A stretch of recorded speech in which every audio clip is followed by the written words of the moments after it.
Welcome to my channel math in one shot. आज हम discuss करेंगे magnetic effect of electric current से topic रहेगा आज का हमारा electric generator. Electric generator electric motor के बिल्कुल अपोजिट होता है। ये फ्लेमिंग राइट हैंड रूल पर बेस है। उसके साथ ही हमें ये पता होना चाहिए कि फ्लेमिंग राइट हैंड रूल क्या होता है। According to the Fleming right hand thumb rule, ये मेरा राइट हैंड है तो यहाँ पर राइट हैंड थंब रूल के अकॉर्डिंग जो थंब है वो मेरा मोमेंट ऑफ द कंडक्टर को शो करता है। मेरी फोर फिंगर मैग्नेटिक फील्ड को शो करती है और मेरी मिडल फिंगर जो है वो करंट को शो करती है। इट मीन्स थंब जो है वो किसको शो करता है, डायरेक्शन ऑफ मोशन को। बट इसके साथ ही हमें इसी तरीके से इसकी प्रिंसिपल, किसके ऊपर ये बेस है, इसकी डेफिनेशन क्या है, वो सारी चीज़ें पता होनी चाहिए। तो सबसे पहले जो इलेक्ट्रिक जनरेटर है वो एक डिवाइस होता है, ये तो सभी को पता ही है। Electric generator is a device that convert the mechanical energy into electrical energy, जो मैकेनिकल एनर्जी को इलेक्ट्रिकल एनर्जी में कन्वर्ट करने का काम करता है। Mechanical to electrical, mechanical to electrical में कैसे कन्वर्ट करता है? मैकेनिकल टू इलेक्ट्रिकल में इस वे से कन्वर्ट करता है, यहाँ पर हमारे पास फ्यूल जो हम डालते हैं इलेक्ट्रिक जनरेटर के अंदर, लाइक आपने केरोसिन ऑयल डाला है, पेट्रोल डाला है, डीजल डाला है, जो भी आपका प्रिस्क्राइब्ड होता है, जो भी आपने फ्यूल डाला है वो फ्यूल आपका इलेक्ट्रिकल एनर्जी को जनरेट करेगा। That's why we are saying it is a device that is used to convert the mechanical energy into electrical energy. ये तो होगी इसकी डेफिनेशन। अब उसके बाद हम बात करते हैं कि ये किसके ऊपर बेस है। तो ये प्रिंसिपल ऑफ मैथमेटिकल, अगर हम वे से बात करें तो ये डिपेंड करता है इलेक्ट्रोमैग्नेटिक इंडक्शन के ऊपर। It is based on the electromagnetic induction and Fleming right hand thumb rule. Fleming right hand thumb rule को हम एक बार दोबारा से कर देते हैं। According to the Fleming right hand thumb rule, the thumb shows the direction of motion, the four finger shows the direction of magnetic field and the middle finger shows the direction of electric current. Electric current की direction को show करती है हमारी middle finger. अब यहाँ पर हमारे पास आती है construction. In construction first point रहेगा आपका magnet. We have to consider the two magnet, one is north pole and second is south pole. Obviously एक मैग्नेट दो ही पोल को कंटेन करता है, नॉर्थ और साउथ को। And we have to consider a armature coil ABCD and two brushes. Brushes का क्या काम होगा कि जब भी इसका एक्सल जो है वो एक्सलरेट करेगा तो उससे बहुत सारे डस्ट पार्टिकल्स जनरेट होंगे, उन सभी को ये दूर फेंकने के काम आएंगी बर्सेस, उसको क्लीन करेंगी। और दो होते हैं हमारे पास स्प्लिट रिंग्स और एक इसमें लगा हुआ होता है हमारे पास गैल्वेनोमीटर। तो अब हमें ये पता होना चाहिए कि गैल्वेनोमीटर का क्या होता है। Galvanometer is a device that is used to convert और that is used to show the deflection of electric current in the circuit. Electric current circuit के अंदर से पास हो रहा है या नहीं हो रहा है, उस चीज की डिफ्लेक्शन को शो करने के लिए हम यूज करते हैं किसका, इलेक्ट्रिक गैल्वेनोमीटर का। एमीटर क्या होता है? एमीटर एक डिवाइस होता है जिसका यूज किया जाता है करंट को मेजर करने के लिए। Based on the phenomena of electromagnetic induction, the experiment studied above generate the induced current which is usually very small. यहाँ पर बहुत कम अमाउंट में करंट जनरेट होता है। This principle is also employed to produce large current for use in the homes and industries. और इस current का जो इलेक्ट्रिकल जनरेटर से जनरेट होता है, जब लाइट चली जाती है, लाइट की डायरेक्ट सप्लाई बंद हो जाती है, तो हम इलेक्ट्रिक जनरेटर का यूज करते हैं मशीन्स को ऑपरेट करने के लिए, क्योंकि फैक्ट्री का काम तो रोका नहीं जा सकता ना, तो उन कामों के लिए आप इलेक्ट्रिक जनरेटर का यूज कर रहे हैं। और लाइक आपका इन्वर्टर है, वो भी आपका इलेक्ट्रिकल एनर्जी को केमिकल एनर्जी के अंदर कन्वर्ट कर रहा है। इलेक्ट्रिकल को केमिकल में, ना कि केमिकल को इलेक्ट्रिकल में, तो आपका जनरेटर नहीं है। Okay, in an electrical generator mechanical energy is used to rotate the conductor in a magnetic field to produce electricity. ये आपने एक इलेक्ट्रिक जनरेटर लिया जो ये आपको डायग्राम गिवन है, इसमें कंप्लीट में यही चीज़ आपको दे रखी है कि जब भी आप इसके अंदर से इलेक्ट्रिक करंट को पास करेंगे, गैल्वेनोमीटर डिफ्लेक्शन को शो करेगा। वो गैल्वेनोमीटर डिफ्लेक्शन को शो कर रहा है तो इट मीन्स उसके अंदर से करंट जो है वो जनरेट हो रहा है। सिमिलरली यहाँ पर हमारी इलेक्ट्रिसिटी जो है वो प्रोड्यूस होगी। तो मेन काम हमारा स्टार्ट होता है यहाँ से, after the half rotation of the arm CD। जब ये हाफ रोटेट हो जाएगा, देखो कंप्लीट ऐसे है, फिर ये ऐसे हो जाएगा, ऐसे हो जाएगा, नेक्स्ट घूम जाएगा। CD start moving up and AB moves down. Direction of the induced current of the both arm external circuit now flows B1 to B2. Thus, after every half rotation, polarity of current respective arm, such a current which changes the direction equal interval is called alternating current. तो हम इसको क्या कहेंगे? alternating current. This device is called AC generator.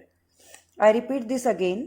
Such a current, एक वो current which changes the direction, जो direction को change कर देता है after equal interval of time.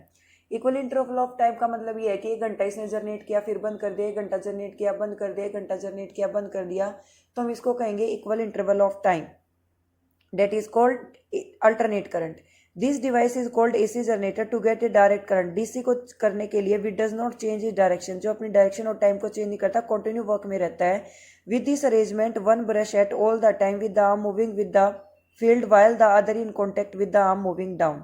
We have seen the working of a split ring commutator. Commutator क्या होता है? आर्मेचर कॉइल के साथ जो एक रिंग्स जो है वो अपना एक पर्टिकुलर मैनिपुलेशन बना के रखते हैं, उसको हम कहते हैं कम्यूटेटर. सेम एक कम्यूटेटर आपका इलेक्ट्रिक मोटर में भी था, जहां पर मैंने आप लोगों को बहुत अच्छे से समझाया था what is a commutator. Hence a device that reverse the direction of flow of current. Direction of flow of current को जो रिवर्स कर देता है उसी को हम क्या कहते हैं? कम्यूटेटर. सेम एक कम्यूटेटर आपका जो है जब इलेक्ट्रिक जनरेटर में प्रेजेंट होता है. दस से unidirectional current is produce the generator is called DC generator. इसलिए हम जनरेटर को डीसी जनरेटर भी कहते हैं. The difference between the direct and alternating current is the current always flows alternating reverse periodically. Most power stations constructed AC in India AC changes into 1/100 of the second.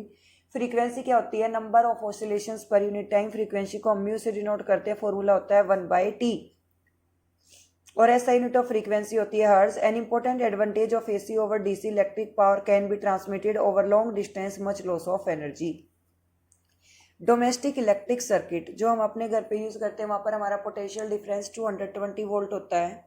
TG domestic electric circuit. Domestic electric circuit जो अपने हम घर पर use करते हैं वो 220 volt की आती है. In our home we receive a supply of electric power through a main supply also called the main, either supported overhead electric pole or underground cables. One of the wire we supply usually red insulation cover that is called live wire. जो red colour की तार होती है उसको हम positive wire कहते हैं, live wire जिसको कहा जाता है. दूसरी तार जो ब्लैक कलर की होती है उसको हम न्यूट्रल वायर कहते हैं और नेगेटिव वायर भी आप कहते हैं. ये आपके दोनों हाईलाइटेड पॉइंट रहेंगे. जो रेड कलर की इंसुलेशन कवरिंग वायर होती है वो आपकी पॉजिटिव होती है, जिसका दूसरा नाम है लाइव वायर. और एक आपकी जो ब्लैक कलर की होती है उसको हम कहते हैं न्यूट्रल वायर, जो कि नेगेटिव साइन है. In our country the potential difference between the two is 220 volt. At the meter board in the house, these wires pass into the electricity meter through a main fuse. Through the main switch, they are connected to the wire in the house. These wires supply electricity to separate circuit in the house. Often two separate circuit are used. One of the 15 ampere. आप अलग अलग current का भी use कर सकते हैं. So from this is use by the safety major. ये हम सेफ्टी के लिए यूज करते हैं, स्पेशली उन अप्लायंसेस में जो मेटल्स के हैं, जैसे कि इलेक्ट्रिकल प्रेस है, टोस्टर है, टेबल है, फैन है, रेफ्रिजरेटर है. ये सभी मेटलिक होते हैं. Thus it insure the any leakage of the current in the metallic body of the appliances. Keep the potential that to the earth. The user may get a severe electric shock, कि उसको electric shock ना लगे जो भी उसको particularly use कर रहा है. और हमें अपने घर पर जितनी भी फिटिंग होती है वो पैरेलल में रखनी चाहिए, ताकि अगर हम एक चीज़ को जलाएं तो एक ही चले. तो एक बटन से दो चीज़ें तीन चीज़ें ऑन ना हो, क्योंकि एक साथ ऐसे आप ऑपरेट करेंगे तो उससे आपको प्रॉब्लम हो सकती है. तो जो कि सीरीज का कॉम्बिनेशन होता है. Give a systematic diagram of the common domestic circuit. In each separate can be connected across the neutral wire. Each appliance has a switch on or off. In order to appliance has the equipotential difference, they are connected in parallel to each other. जो चीज़ मैंने आप लोगों को कुछ देर पहले बताई थी वही सेम चीज़ यहाँ पर है, कि हम अपने घर पर जो इलेक्ट्रिसिटी की सप्लाई रखते हैं वो हमारी पैरेलल में होती है, और होटल्स वगैरह में सीरीज में होती है. एक साथ ही सारी चीज़ें ऑपरेट हो जाती हैं. इलेक्ट्रिक फ्यूज का एक बहुत बड़ा हाथ होता है घर को चलाने में. जो आपका MC बॉक्स होता है, मेन सर्किट बॉक्स जो होता है, उसके अंदर आप फ्यूज लगवा दो. इससे सारा MC आपकी बर्न नहीं होगी, शॉर्ट सर्किटिंग नहीं होगी, सिर्फ आपका फ्यूज से ही काम चल जाएगा. Electric fuse is an important component of all the domestic circuit. We have already studied about the principal working of a fuse in the previous chapter. A fuse is a circuit damage to the appliance and circuit due to overloading. Overloading कब होती है? जब हम एक साथ बहुत सारे appliances को ऑपरेट कर देते हैं, तो उसकी वजह से वायर्स जो है वो गर्म हो जाती है, मेल्ट हो जाती है और शॉर्ट सर्किटिंग हो जाती है. The use of electric fuse prevent the electric circuit damage. The Joule heating. Joule's law of heating क्या था? H is equal to I square RT. Heat is directly proportional to the electric current. Heat is directly proportional to the resistance and heat is directly proportional to the time.